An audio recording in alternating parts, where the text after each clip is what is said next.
Gilbert. How you doing? I'm the guitar player for the band Mr. Big, and welcome to my guitar instructional video today. I'd like for this video to talk about some of the things that I feel are the most useful for playing rock and all its different forms. There's so many nowadays. There's, you go into a record store and there's not just rock, there's blues rock. A million different versions of rock, but they're all in a way based on that original blues kind of music. So today I'm going to talk about the blues scale and what to do with it, how to phrase, and you'd be surprised how much a lot of this stuff really works when you play in your band, regardless of what version of rock you decide to play.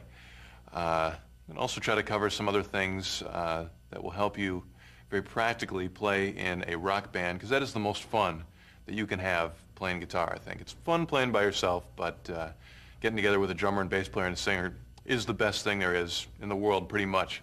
So I want to prepare you for that and have some fun along the way. Hope you dig it. Let's have a good time. And before we get started, we need to tune up, so I'm going to show you one of my favorite chords. This is an E chord. Most people, when they play an E chord, they play it like this. It's a very standard E chord. But I'm going to do something a little bit differently. Instead of using that G sharp note right there, I'm going to move that up to this B note.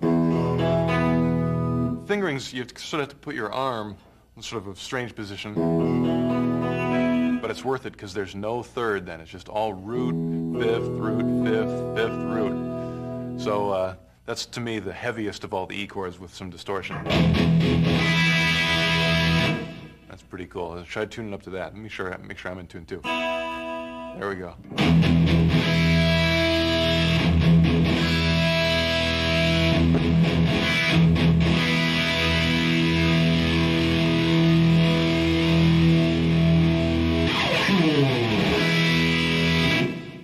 All right.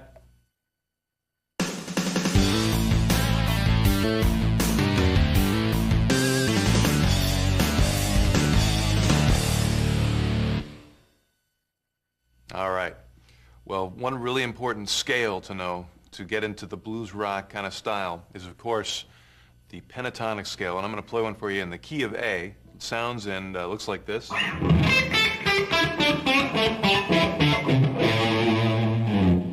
If you've been playing guitar for any amount of time, you've probably seen and heard that scale before. The whole trick to it, or not even the trick, the art to it, is to make that scale come alive with all sorts of things that I'm going to show you coming right up here.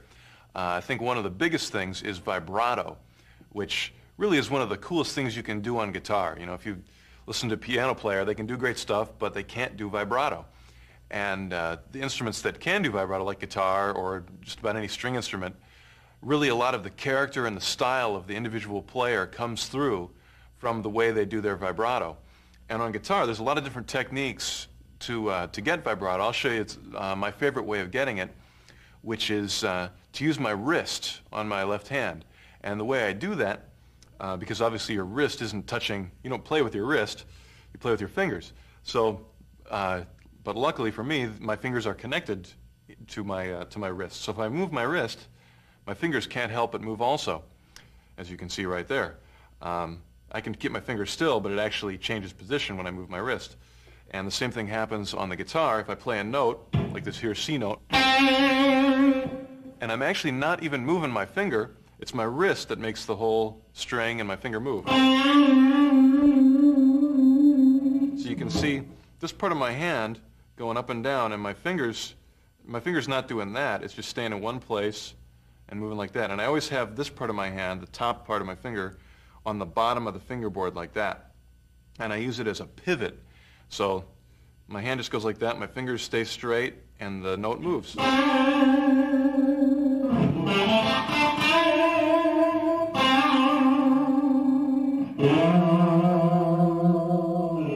Now, if you want to, you can use your fingers, but it's just a whole different technique. I'm not particularly good at it, so I'm going to show you what I'm a little more comfortable with. Hopefully that thing will work for you too. One way of treating the pentatonic scale that works really well for making it more musical also is involves some bending and vibrato. Basically what you do, I'm going to take an E pentatonic scale this time, and just pick any note you want out of that scale and bend up to the next one. So sometimes you're going to bend up a whole step, like in this case, to get to that next note. And sometimes you're going to have to bend even farther, like if you pick this note, you got to get all the way up here. So you got to bend real far there. That's a pretty far bend, but it's worth it. You get that. You can get really cool licks that way.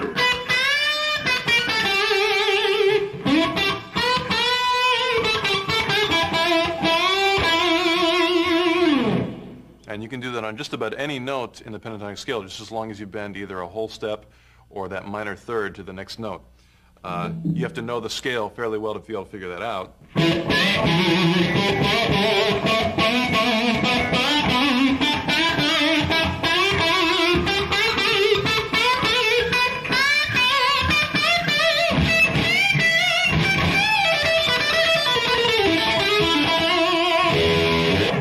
That's an example of each one.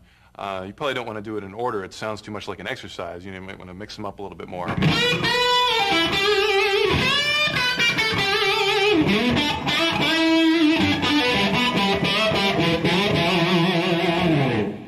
Something like that.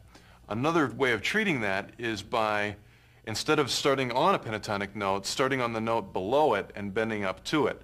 For instance, if you want to hit this note, the G, you could start on the F sharp and bend up to the G. So you don't have to bend quite as far, and it makes it a little more, I don't know, fusion-y or jazzy sounding. And you can get these kind of bending licks this way.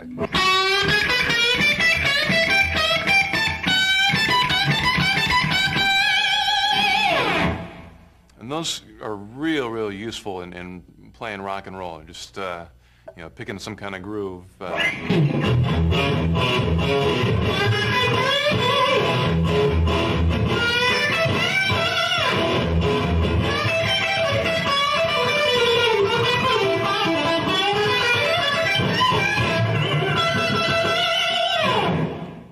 Another way that you can make the pentatonic scale come alive a little bit is by doing slides, not using a actual slide, but just sliding with your fingers on the string. A couple ways of doing that. You can slide up to a note on one string like this. You can also slide on a lower string and then hit a higher note like this. I like the way that sounds a lot.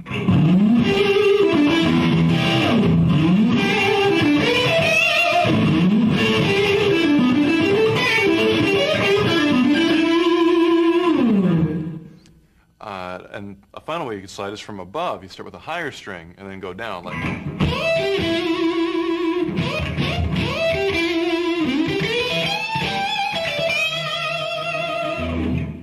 So a lot of things you can do. I guess you could also slide down. You go like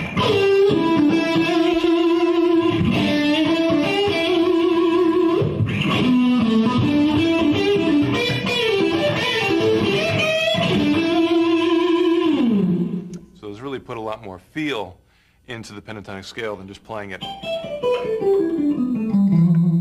Give it a try, and builds your calluses too. Have fun with that one.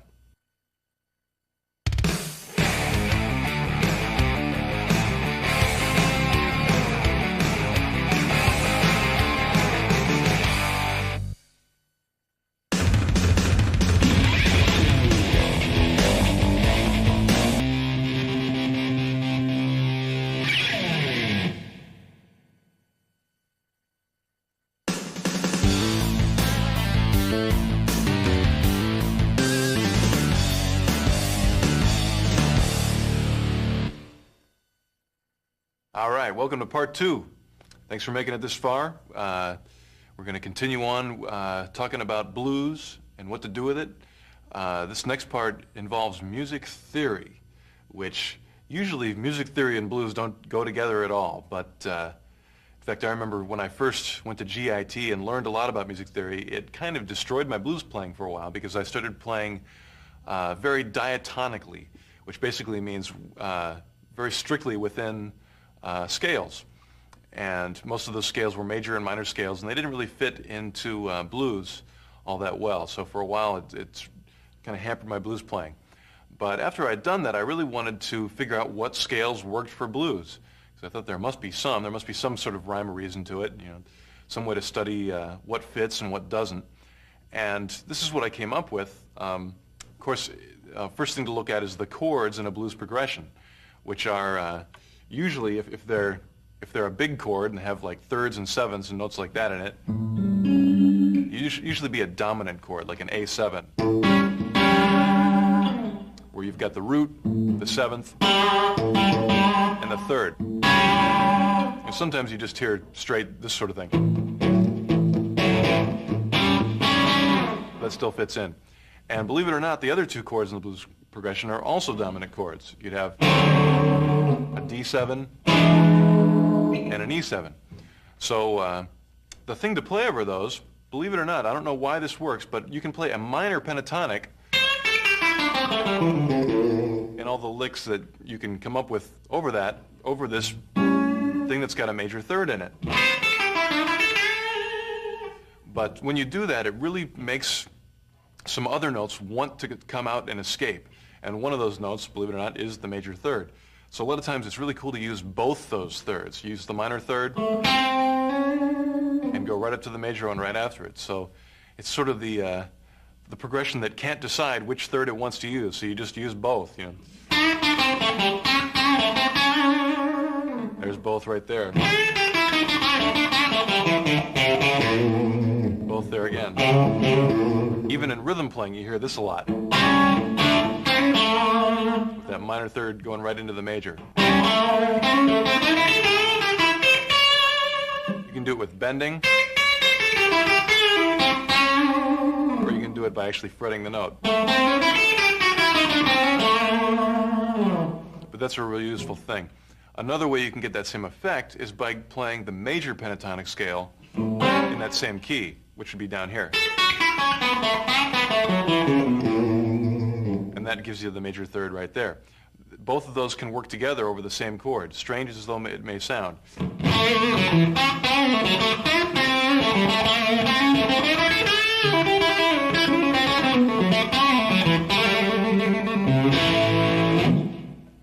Now, this is kind of cool because in a lot of classical music or music that's more structured, you can't get away with that sort of thing. And there's a real art to putting the major and the minor third together, to putting those two scales together. To move on to the next chord in a blues progression, which would be your 4 chord. It's called a 4 chord because it's just based on the 4th step of a scale. 1, 2, 3, 4. 1, 2, 3, 4. Right there, it sounds real good to play, how would you describe it? It's sort of a Mixolydian scale. I'm scared to use that word since it's so big, but all it is really is one of those. And again, when you just play the straight scale, it sounds sort of clinical, or just certainly not bluesy. It's the art comes in taking the notes of that scale, figuring out which ones are important to the chord, and doing all the slides and bends around it. Let me show you a scale I came up with that is in that same position as your first chord, so you don't have to move your hand all over the place, but you can play over this chord. It goes like this.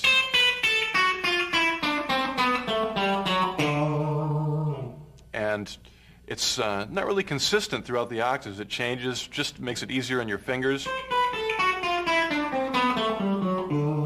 And for me, it's real good for phrasing. I'll give you an example. If you're playing an A,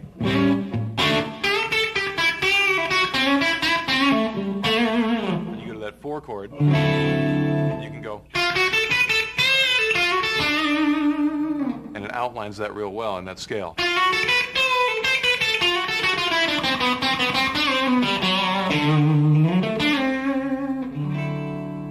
And you can do the same thing with the 5 chord.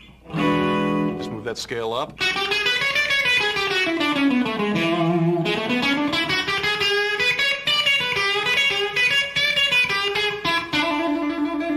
Back down.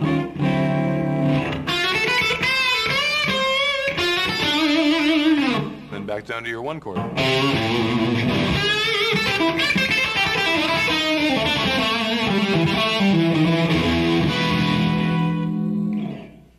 And it's a real useful scale. The other notes that I like to add when playing blues are of course, the blues note, which is the flat 5, or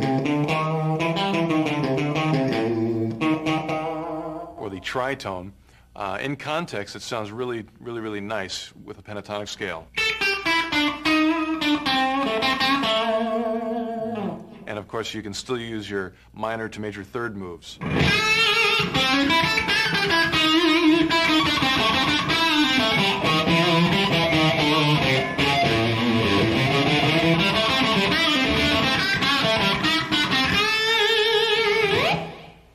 And I think the last really important note to consider is the major 6th, which a lot of times I think of it as the Dorian note. It's a note that's specific to the Dorian mode. And it's also a note that sounds real good over that 4 chord.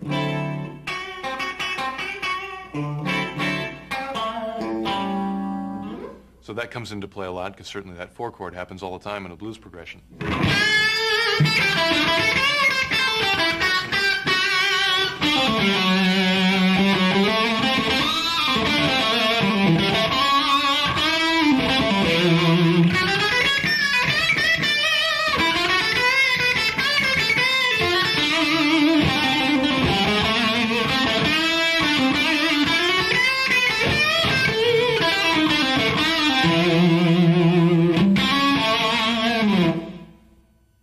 Now that you know some more notes to use for the blues scale, here's some more techniques that you can use to play them. Here's some techniques that are sweeps, which for me are always a little bit frightening. It's a difficult technique, or at least it is for me. So these are fairly short, so they're not quite as hard.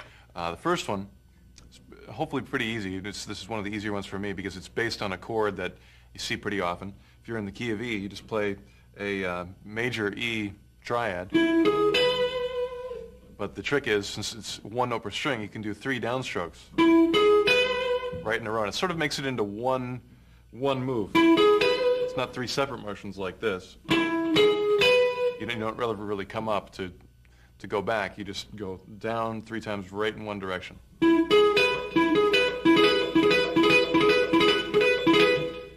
And then I go up to the 7th. And the 7th would be an upstroke, so it's 3 downs and an up. And sometimes I'll even start on the 7th lower with an upstroke also. So it'd be up, down, down, down, up. And from there, of course, you want to do some bends and some of those cool phrasing licks.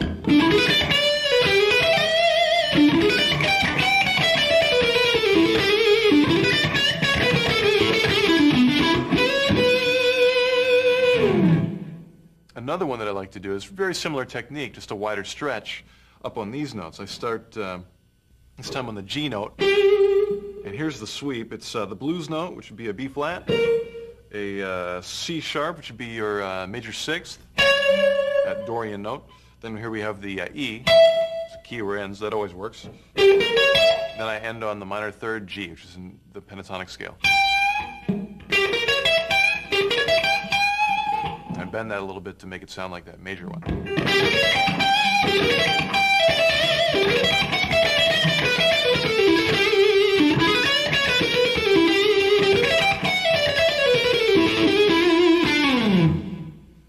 And I think I'll try a big, huge one here. This is another sweep, but this one's much larger. It's the king of them all here. It starts on the low E. Has 3 notes that are swept. It'd be the root, the 3rd, and the 5th. Then I go up to the 7th with my pinky. Just 3 downs and an up. Then I slide back up to the root. Do this shape here, which is 4 downstrokes right in a row. But you want them to sound separately, so you move your fingers. And then I go up to the E with my 2nd finger, and the G sharp with my pinkies. That's a pretty long one. I'll play it slow for you.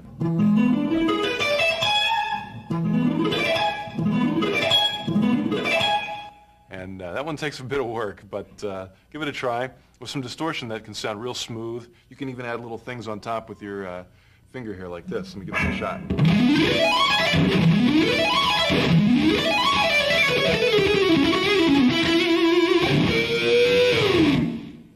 So, in my never-ending quest to try to be analytical about everything, I decided to make a blues scale that had all the notes of the pentatonic scale as well as all the extra ones that I've just talked about. So I played that pentatonic scale, and I decided to add the major third, and decided to add the flat 5, and of course the major 6th. And just for the heck of it, I threw in one more, the 9th. Oh man, it gets confusing with all those notes. Let me try it again. There it is. And to try to get out of just playing a straight scale up and down, I came up with this pattern and this fingering. Check this out. Play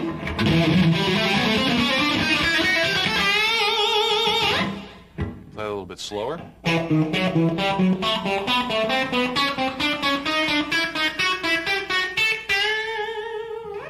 lot of notes. It's kind of a cool, kind of fusion-y thing.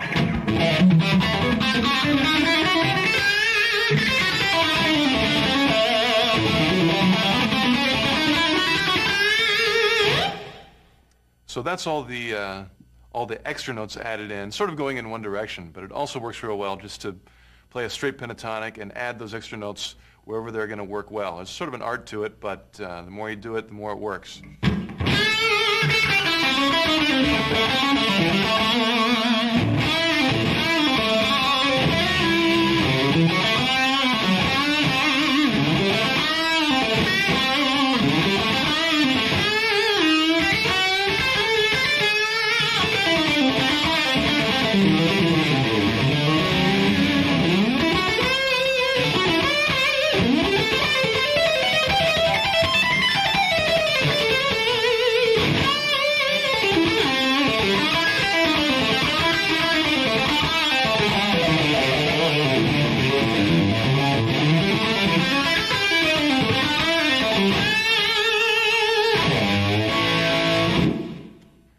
But there's still 3 notes we haven't used. We haven't used the flat 9, which would be the B flat in this case, and A. And there's a reason we haven't used it. It sounds kind of strange. We also haven't used the minor 6th, and we haven't used the major 7th. And there's a way we can do them. There's a way we can use them, though. It's by using some chromatic techniques. And let me show you the first one, which would be to use the major 7th. And basically all you do is you have to have all the good notes surround the bad one, like this. And then you don't really notice it. The bad one just sort of flows right into it, sort of passes. And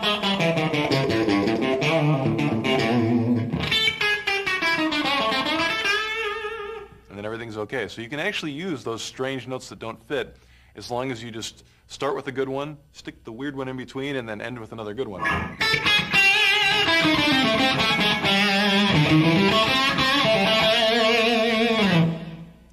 For the use the minor 6th, I like to do this lick, where I take the major 6th and do a little chromatic lick surrounding it, which of course uses that weird note right there, and I end on the root. And pretty much anytime you end on the root, it's always going to sound good. So that's got those 3 chromatic kind of things.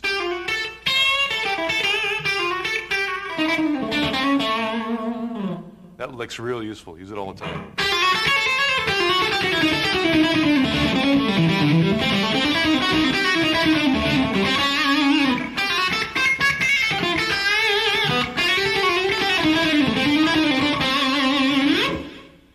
And I think the toughest one to fit in is probably the flat 9, which is just a half step above your root.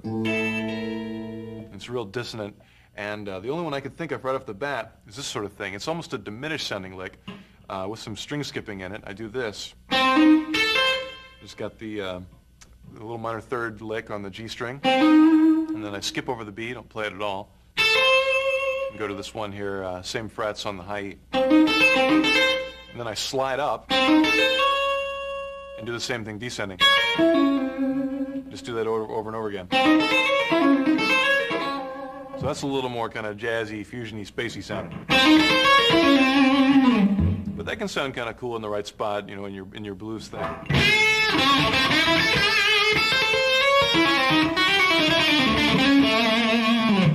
You know, all your jazz friends will be impressed, hopefully.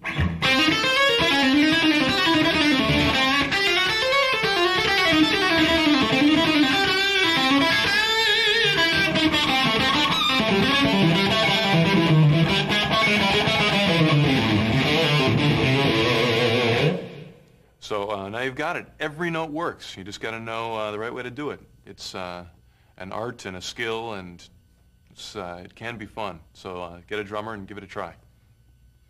So I want to show you a couple fingerings where you can play these things a little faster for the flashier guitar style.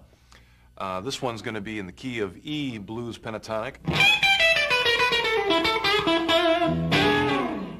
And these first two are basically chromatic kind of sounds.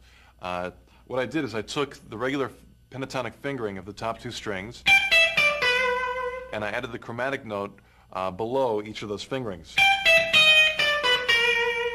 And you can just do any 3-note per string fast licks that you know. I'll show you one that I know, which is straight up and down. You could do this.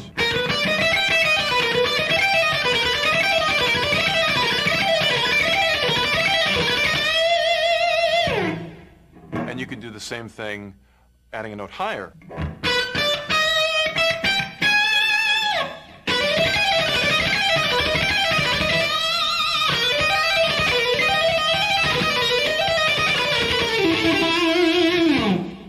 So that's a little bit outside sounding. When I say outside, I mean it's a little bit outside of the scale, but still has enough inside where, you know, you can tell what key you're in, and it's kind of cool.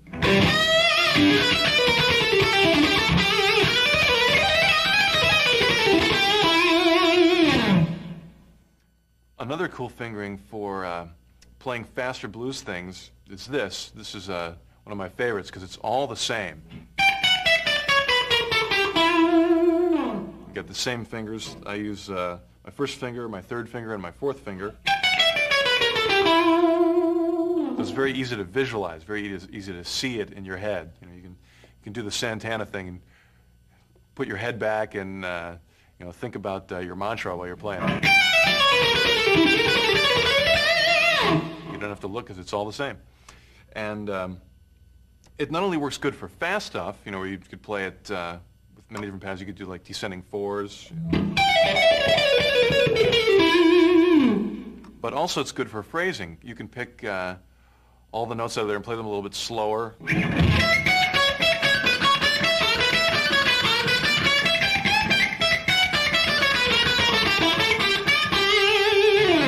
With some of those bends and slides.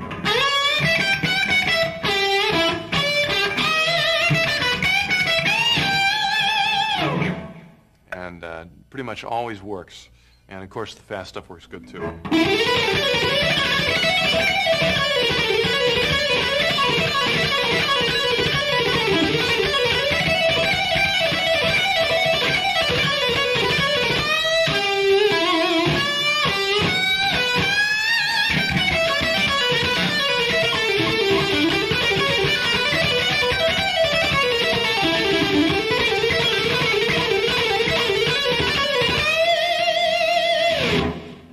All that one little scale there. It's one of my favorites. I hope you like it too.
All right. Welcome to part 3. Thanks for making it this far. Very nice of you to keep watching. And I'm glad your VCR is still functioning properly. For this next part, I'm going to continue on with the blues style, rock style of guitar playing, but we're going to get into some more fast and technically challenging guitar licks. I'm even going to change the key. I've been playing a lot in the key of A and the key of E, and those tend to be very easy for guitar players. It goes along with the open strings. It's easy spots, all the dots in the right place, but I'm going to challenge you with the key of C this time. Nice on piano, a little strange on guitar, but it's okay. Up here. This first lick is pretty straight blues scale, but I'm going to play 5 notes of it, starting with the 7th, which in this case is B flat, and then on the 3rd, which be E flat. And all I do with those notes, descending, it's 5 notes over and over with a lot of pull-offs, and I try to get it as fast as possible.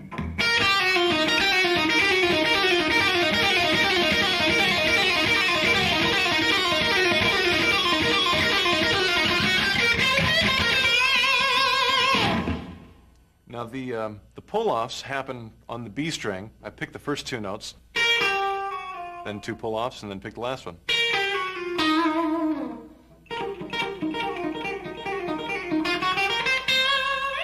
You can also go down and go up together.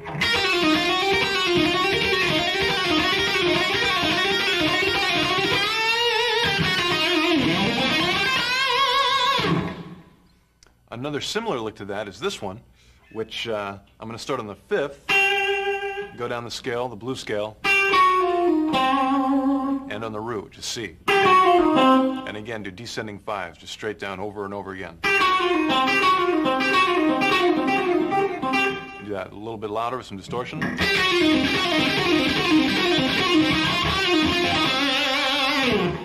I'm going to modify that one slightly and put in the high root note, the C, instead of that this one. I'm going to replace it and go like this.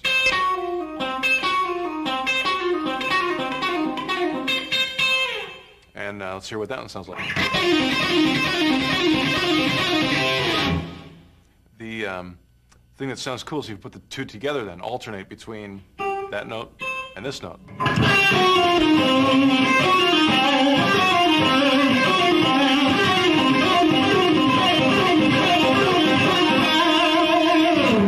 And you can even use that first lick. You can use all 3 together like this.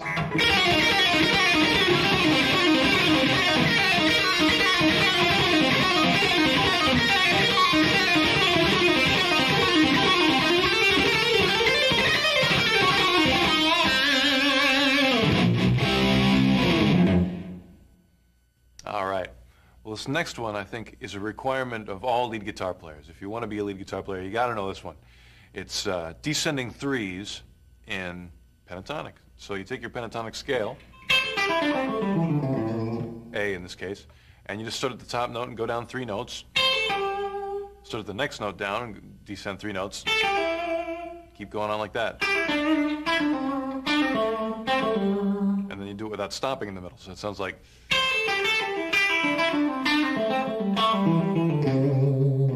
A real common lick, but you got to know that one. And again, I'm doing a lot of pull-offs to help me so I don't have to pick everything. It's a little bit smoother, a little bit easier to play.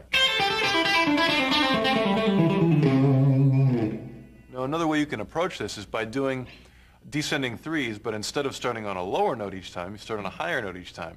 So to make that work a little better, I'll start at the bottom of the scale on the E note and do a descending 3 there. Then I'll start on the next higher note, next higher, and so on.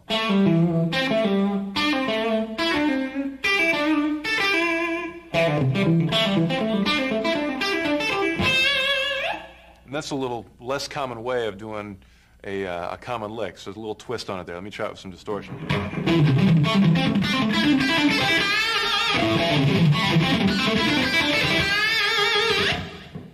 Another variation on that, which I really like to do, is to do these descending 3s, like right here, using the blues scale. Get the blue note in there. And I actually use the bottom 2 notes as a pedal, and I change the top note around. That sort of thing. You can do the same fingering on the next set of strings. Those sound real good together. You can use that on the top of that same lick that we did before with the descending threes.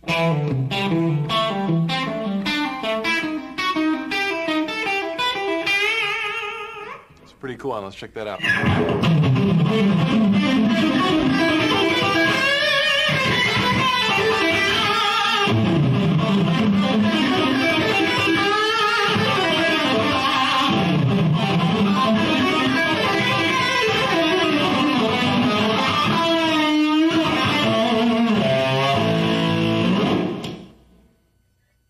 Very, very cool. Well, let's take you up to the key of C for this next one again.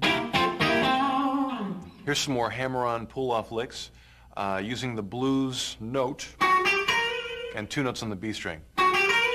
And the pattern, first I'm going to do a little pull-off like this. Pretty simple pull-off, and then just add 2 notes at the end. If you do that over and over again, it sounds kind of cool.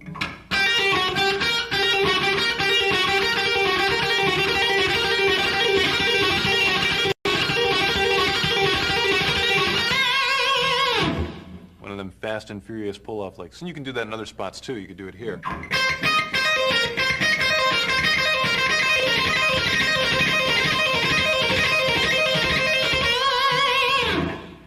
And it only uses 2 fingers on your left hand, so if you have a hand like Django Reinhardt, that one worked fine for you. Another version, it's actually using the same notes as this one, you just do descending threes. But the fingering's pretty interesting because you have to get your third finger to go between the strings pretty quickly.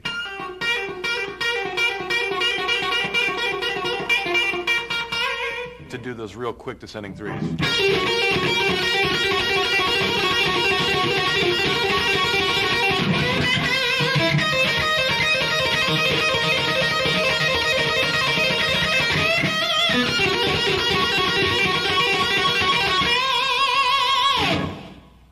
That's actually a very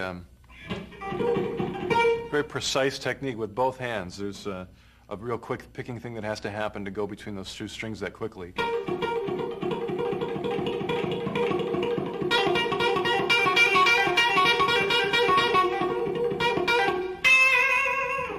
But that's a real useful lick in the rock and roll world. This is a good lick for picking.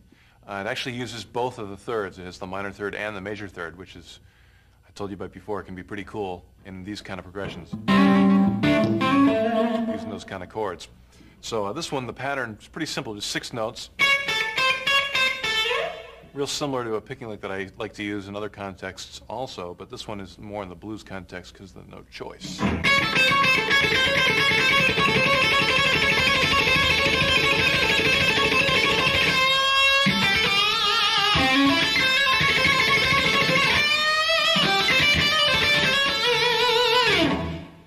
Other fingerings of that are this one.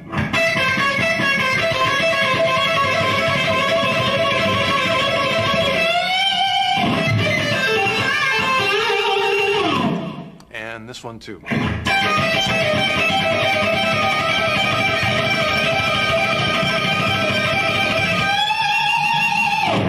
And here's all 3 together.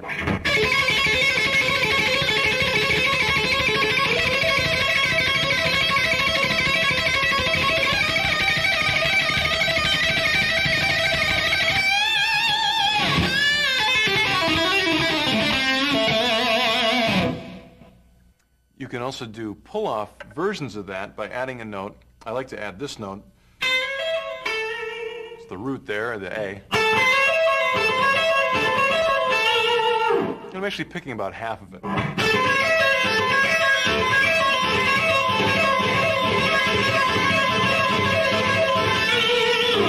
You can move that up to the next position also.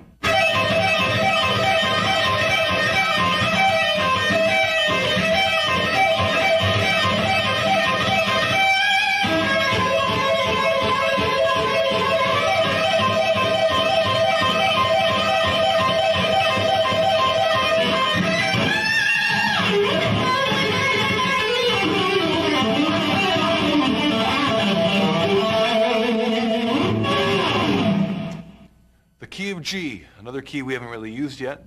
We're going to use it now with a Mixolydian lick in the key of G. Mixolydian is one of those big words that strikes terror into the hearts of those who haven't studied music theory. And I haven't studied that much of it, so I get a little frightened when I hear it. Maybe a little frightening too. And it's just these notes. It's the notes that go along with this chord. They sound like this. And I'm just going to play those notes up and down as fast as I possibly can using hammer-ons and pull-offs. Sounds something like this.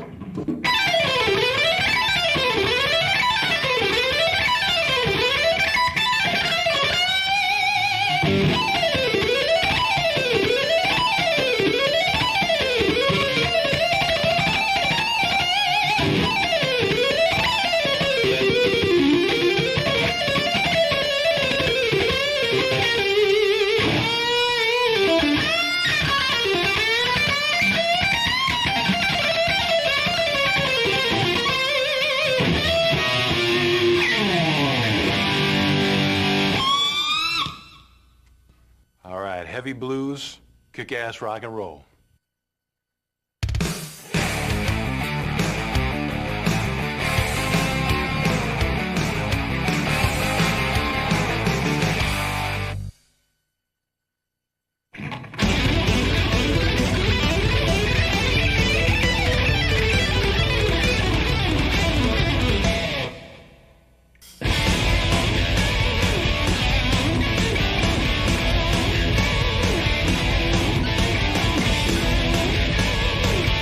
Besides having a collection of fashionable clothes to wear, there's one thing that will always secure your place in the band of your choice, and that is being able to sing as well as play your instrument, and hopefully being able to do both at the same time.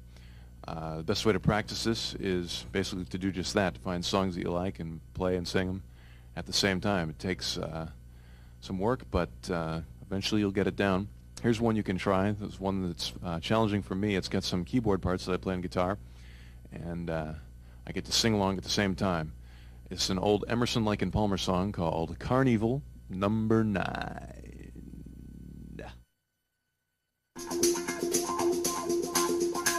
Welcome back, my friends, to the show that never ends. We're so glad you could attend. Come inside, come inside. There behind the glass, there's a real blade of